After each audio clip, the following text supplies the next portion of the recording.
Selamünaleyküm kanalımıza obunachilar, hurmatli yurtdoshlar. Bugungi rolikimiz Urganch tumanida Bitisa fabrikaya yaqinroq, Bitisa ko'pirining yanida yurtdoshlar. Bir qavatli 152 kvadrat metr bo'lgan joyimizni ko'rib tanishib ketamiz. Yurtdoshlarning fasadlari suvoq holatda, eshiklar stechkalar qilingan, ziloning zonasidan ega yurtdoshlar. Sharshalarimiz tushib turibdi. Gaz o'chiruvchimiz, svet o'chiruvchilarimiz bor. Muammosi yo'q, spenkalar ham qilingan. Girish eshiklari demir eshiklardan chiroyli arzon narxda sotuvga chiqqan srochniy sotilishi kerak deb sotuvga qo'yilgan joyimiz yurtdoshlar. Bu joyimizda hech narsasi qolmaydi. Yurtdoshlar takira sotiladi. Gelip görüp gelish bo'laversa, oyoq telarni hamma 100% taxta pol qilingan. Eshiklarimiz MDF, devorlarimiz shpakulovka holatda, potologimiz gipsokardondan figura verib, lyustramizdan qistirib qo'yibdilar. Joyimizda yashab o'tibdilar yurtdoshlar. O'ng tarafda giravergandan demir katyonlar ega, chap tarafda rakinamiz, kafellari qilinib turibdi. Tayyor joyimiz. Joyimizdan eni dalani kelgandan 4 metre 7 metr uzunligi. Registrlarimiz tashalib ketilgan. Har bir xonamizda elektrik avtomatlari qilinib turibdi yurtdoshlar. Hozir bu yerda bir zalimiz, 2 spalnimiz, sanuzelimiz, oshxonamiz, hammasini bir yandan ko'rsatib boraveramiz. Zalimizdan boshlaymiz. Zalimizdan yurtdoshlardan zalimizdan oyoq telar taxta pol qilingan, gilamlar döşelib turibdi. Ayni hammamiz alkoplastiklardan, jalizalarimiz bor.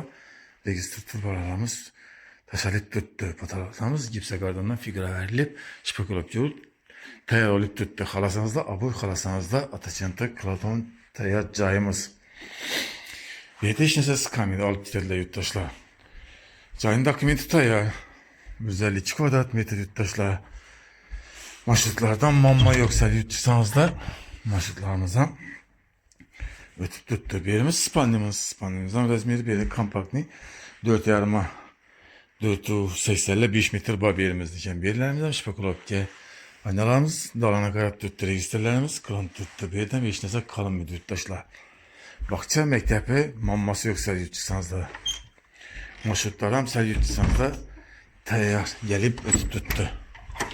Bu tarafımız bir nasıl o'zi koridori bo'lgan, bu tarafni eshik qo'yib yerlar chiroylatib.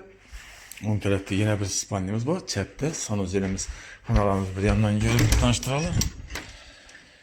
Birimiz spalnimiz, oyoq telari taxta pol qilingan, oynalarimiz akva, jalizalarimiz bor, registrlarimiz tayyor bo'lib o'tib toshlar. Birimiz ham razmeri kompaktniy, 5'e 4, 4,5 razmerda.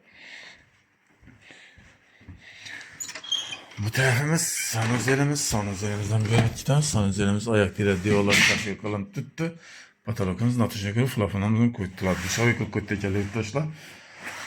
Bir de çoğu rejistrden taşıp gidilgen. Rakaynası muntazam ötelip tayyor tuttu. Birimiz aşkanamızdan yurtistan mahkemi bilen koydular. Taxta pol kılıngan. Aristonla ege.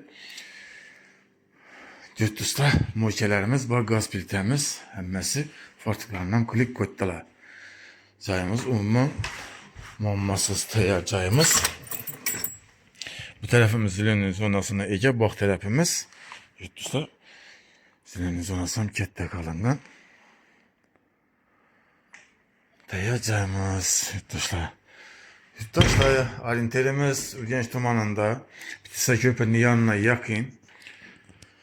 152 kvadrat metr bo'lgan bir qavatli joyimizni ko'rib tanishib ketdik. Narxini keladigan olsak, narxi 430 million so'm kelib ko'rib kelishib olaverasizlar. Tayyor joyimiz shpakulovkada turibdi. Narxi 430 million so'm kelib ko'rib olaverasizlar. Kimda kim shunday joyga qadar bo'lgan bo'lsa, bemalol telefon qilib kelib ko'rishlaringiz mumkin. Sog' bo'ling, salomat bo'ling.